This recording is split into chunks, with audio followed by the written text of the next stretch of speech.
everyone, my name is Mercedes Barrera. Throughout my final paper, I argued on the topic of the difficulties Mexican immigrants have entering the United States compared to other immigrants from other countries. I revolved my paper with pointers such as the amount of years it takes to gain citizenship, the obstacles they must endure to get past the border, and the DACA restrictions for immigrant children held by previous President Donald Trump. Today, I will be informing my fellow classmates more on the topic of what the DACA Act is and who the Dreamers are. I was able to mention this topic within my paper, but I was still very interested in learning more about it, so within this presentation, we will cover the importances on why the Dreamers and DACA Acts are more valuable for our future than we think.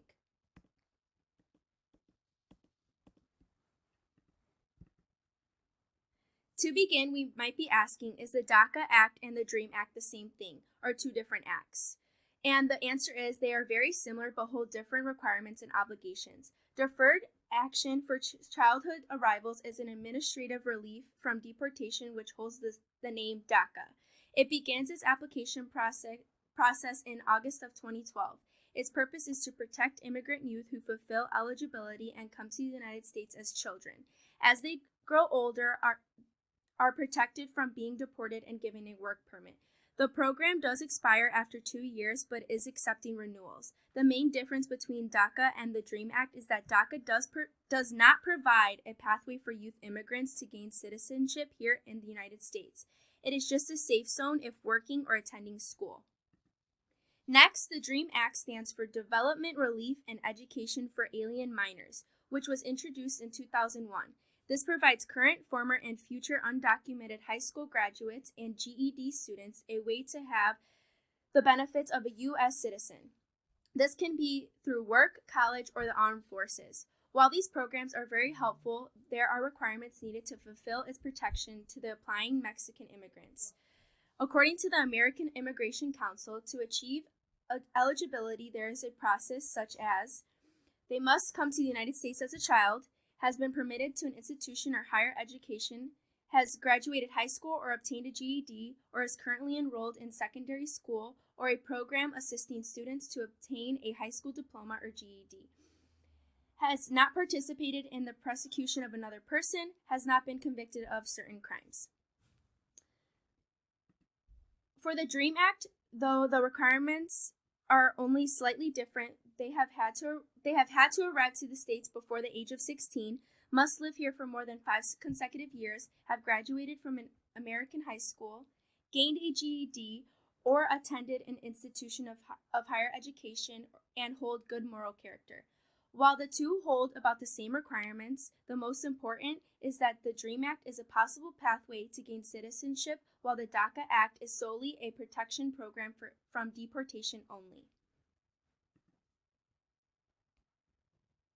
President Obama first enacted a DACA executive order in 2012, when the DREAM Act did not pass through Congress. This is when the term Dreamers first began. The young people impacted were beginning to be referred to as this. He signed this into order for the sole purpose of young non-U.S. citizens to have the opportunity that other U.S. citizens do have. He wanted them to be treated as equals, and up until his presidency, they were.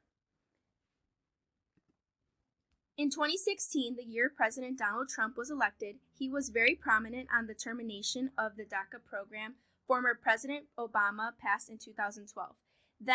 This threatened the Mexican immigrants with being unlawful residents and caused a rise in fear for deportation if the program was terminated, no matter if they were already eligible. This was seen as unlawful, and he proceeded to fail. The Supreme Court overturned it back in June 18, 2020. During the election last year, many DACA recipients were holding on to hope as Biden promised protection of the act. The newly appointed president pledged to have DACA reinstated, as that was one of his first plans as he took office in January. He has many plans for the Dreamers, such as eligibility for federal student loans, Pell Grants, and even making community college free for 2 years. He states quite often that Dreamers are Americans and they should be treated as such. I mentioned in the beginning of the presentation that Dreamers are very valuable to the future of our country. Robert Sagastame is just one example. He arrived in America as an adolescent on a visa and received rights under DACA. He arrived legally with his mother, but when their visa expired, they decided to stay out of fear of their own country. Although they stayed here illegally, Robert tried to make the best out of the situation and dove into his studies and focused on being a success. This is one example out of the many success stories that come from DACA recipients. Robert gained a master's degree in social work from the Brown School and has advocated for undocumented students, specifically youth, through a Kansas Dream Alliance where he resides. Working and completing a proper education is the main goal for DACA recipients. Democrats, along with President Biden and former President Obama, see Dreamers and the recipients in a general as any other U.S. citizen rightfully gaining an education. The goal for the future is for these students and young adults in general to feel a sense of protection. Like previously mentioned, Robert Sagastame has earned his degrees and has put a lot of work into other young adults who are getting through what he went through as a recipient. They want to live a normal life, and as long as they are not committing crime or cause hardship in the United States, I believe they have every right that we do.